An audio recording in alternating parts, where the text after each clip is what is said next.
There's this great quote by Frederick Buechner that says this: the place God calls you to is the place where your deep gladness and the world's deep hunger meet.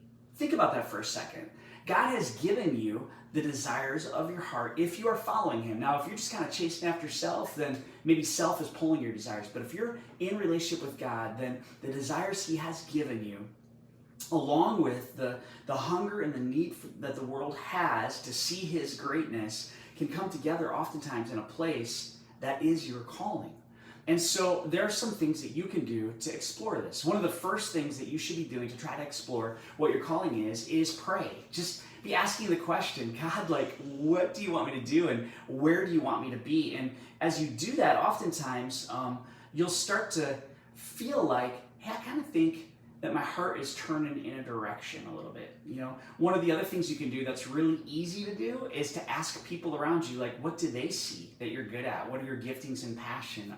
My daughter is a great presenter, and so she's holding this camera on the other end right now, and she loves that I'm pointing her out. But she is gonna have some thoughts probably on this after I'm done recording, and I'm gonna listen to her because she's actually really great at this. You might be really great at some things too that you're not operating in. Maybe those things are your job, or maybe those things are also your calling. Maybe you're getting to do both. But to be clear, your job is not always your calling. Your job is a way that you take care of the needs of your family and things like that. But sometimes they can go together. I feel like my job is my calling also. But sometimes your job is just the thing that you got to do, your 9 to 5, and you need to keep doing it because you got to take care of your family. But you need to ask bigger questions. God, how can I operate in my calling within my job? Because perhaps the Lord has placed you right where you're at for such a time as this. But in order to catch the joy of living your great gladness, your deep gladness, you need to be asking questions. Lord, in this setting, what's the big need? And how can I use the thing you've made me for to be able to fill that need? And that's a really, really big deal. Another thing you can do is take some assessments. And so there's all sorts of assessments that you can find online. You can go digging around, type in spiritual gifts assessment, and you'll find a bunch of them. But I want to throw one out your way right now that I think is a great next step. If you have never gone through Discover Hill Country, one of the things that we talk about in session 3 Discover Hill Country is spiritual gifts. And actually the whole session is dedicated to it. And we talk about this idea of calling and vocation and how those things come together and your giftings and your passion. But we also give you a link to a spiritual gifts assessment that you can take, and it's really insightful, and frankly, it's a lot of fun. And so I would encourage you, if you haven't signed up for an upcoming Discover Hill Country, do that. If you have, go back and look at what your assessment was and start going through these steps again, asking the question, yeah, but where do I find the most joy in what God has made me for?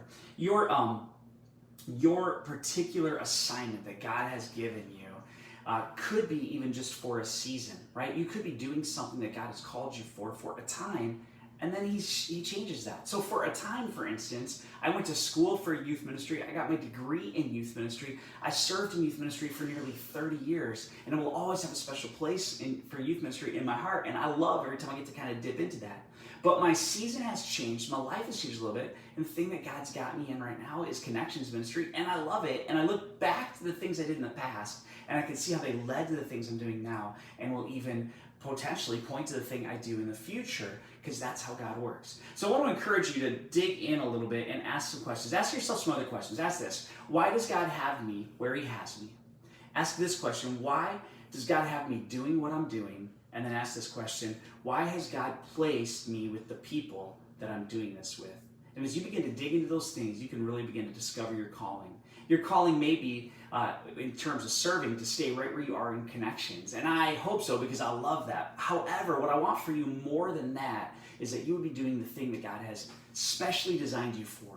And if that takes you somewhere else in ministry, or that takes you to another location, like, I'm open-handed about that, because what I want for you is what God wants for you. And I know that he wants you to be in a place where your deep gladness and the world's deep hunger meet. I hope that you'll jump in and explore this a little bit more. Thank you so much for hanging with me. Have a wonderful, wonderful day, and I will see you tomorrow.